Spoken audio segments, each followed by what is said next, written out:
নমস্কার বন্ধুরা, আপনাদের সকলকে আমার চ্যানেলে স্বাগতম। আমার মাতা পিতাকে প্রণাম জানিয়ে ও গুরুদেবের চরণে সশস্ত্র প্রণাম জানিয়ে আজকের পাঠ শুরু করছি। তো আমি বিশ্বরূপ দর্শন পাঠ করছিলাম বন্ধুরা। আগের দিন যা করেছিলাম ঠিক পর থেকে পাঠ করা শুরু করছি। গর্গ মুনির কথা শুনে নন্দ মহারাজ বললেন, হে মুনিবর, যদি আপনি কংসের কাছ থেকে এই শিশুটির এই রকম অনিষ্ট আশা করেন, তাহলে এই ব্রজেরই আমার আত্মীয় স্বজনের অজ্ঞাতসারে গোপনে কেবলমাত্র বৈদিক মন্ত্র উচ্চারণপূর্বক এই শিশু দুইটির নামকরণ সংস্কার সম্পাদন করুন। আমরা দ্বিজ, তাই আপনাকে আমাদের কাছে পাওয়ার এই সৌভাগ্যের সদ্ব্যবহার করছি। আপনি দয়া করে আড়ম্বরে এদের নামকরণ সংস্কার সম্পাদন করুন। অনাড়ম্বরে, বন্ধুরা আমি এখানে একটু ভুল বলেছি, আড়ম্বরে নয়, অনাড়ম্বরে নামকরণটা সংস্কার করতে বলা হয়েছিল। নন্দ মহারাজ গোপনে এই নামকরণ সংস্কার করতে চেয়েছিলেন, আবার সেই সঙ্গে তিনি গর্গ মুনির উপস্থিতিরও পূর্ণ সুযোগ নিতে চেয়েছিলেন। নন্দ মহারাজ যখন গর্গ মুনিকে এইভাবে অনুরোধ করতে লাগলেন, তখন গর্গ মুনি যত গোপনে সম্ভব নন্দ মহারাজের গোশালায় কৃষ্ণ ও বলরামের নামকরণ সংস্কার করলেন। তিনি নন্দ মহারাজকে বললেন যে রোহিণীর পুত্র বলরাম স্বীয় গুণে সুহৃদ বর্গকে রমণ অর্থাৎ আনন্দ দান করবেন বলে তিনি রাম নামে খ্যাত হবেন। ভবিষ্যতে তিনি অমিত বলশালী হবেন, তাই তার নাম বলরাম হবে। এবং যেহেতু আপনাদের পরিবার ও যদুবংশকে তিনি অতি অন্তরঙ্গভাবে যুক্ত ও পরস্পরের প্রতি আকৃষ্ট করবেন, তাই এর নাম হবে শঙ্কর্ষ। অর্থাৎ গর্গ মুনি রোহিণীর পুত্রটির তিনটি নামকরণ করলেন: বলরাম, বলদেব, শঙ্কর্ষণ। বলরাম যে দেবকীর গর্ভজাত সন্তান এবং তাকে যে রোহিণীর গর্ভে স্থানান্তরিত করা হয়েছে সেই কথা তিনি গোপন রাখলেন। দেবকীর পুত্ররূপে কৃষ্ণ ও বলরাম হচ্ছেন সহোদর ভ্রাতা। তারপর গর্গ মুনি নন্দ মহারাজকে বললেন, আপনার অন্য পুত্রটি বিভিন্ন যুগে বিভিন্ন বর্ণে তার শ্রীমূর্তি প্রকট করে থাকেন।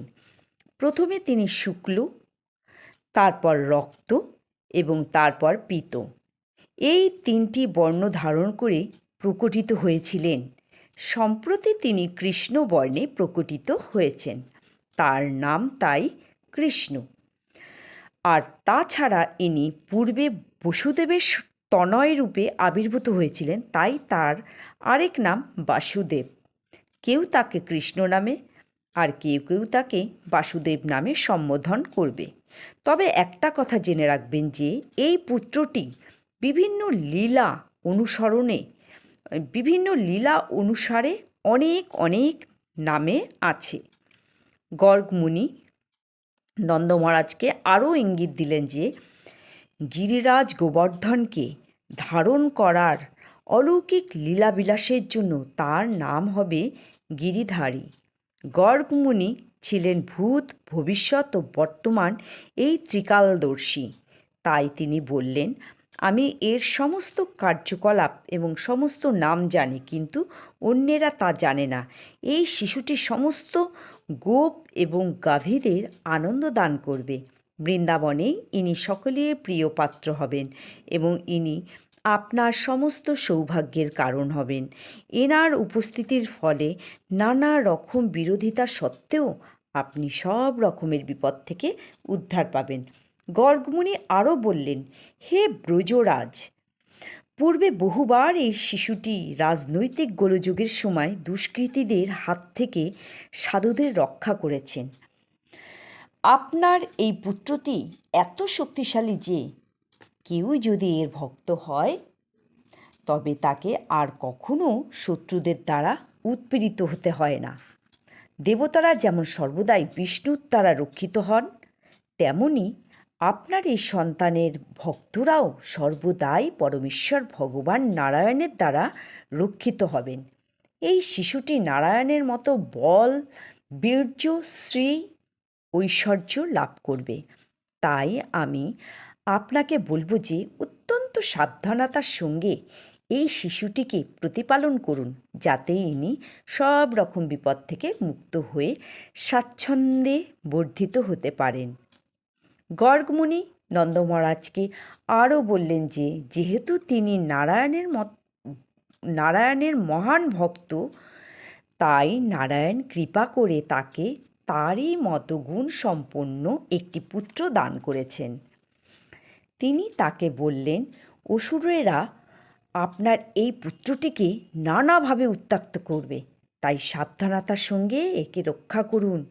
এইভাবে গর্গ মুনি নন্দ মহারাজকে বুঝিয়ে দিলেন যে নারায়ণ স্বয়ং তার পুত্ররূপে আবির্ভূত হয়েছেন। নানাভাবে তিনি তার পুত্রের দিব্য গুণাবলী বর্ণনা করলেন এবং তাকে পরম সুসংবাদ প্রদান করে তিনি তার আশ্রমে ফিরে গেলেন। গর্গ মুনির মুখ থেকে তার সৌভাগ্যের কথা শ্রবণ করে নন্দ মহারাজের মনে হলো যে তার মতো সৌভাগ্যশালী পৃথিবীতে আর কেউ নেই। তো বন্ধুরা, আজকের মতো পাঠকে এখানেই বিরাম দিলাম। আশা করছি আপনাদের সকলেরই এই শ্রীকৃষ্ণের পাঠ শুনতে ভালো লাগছে। তো আজকের মতো পাঠকে এখানে বিরাম দিলাম। নমস্কার।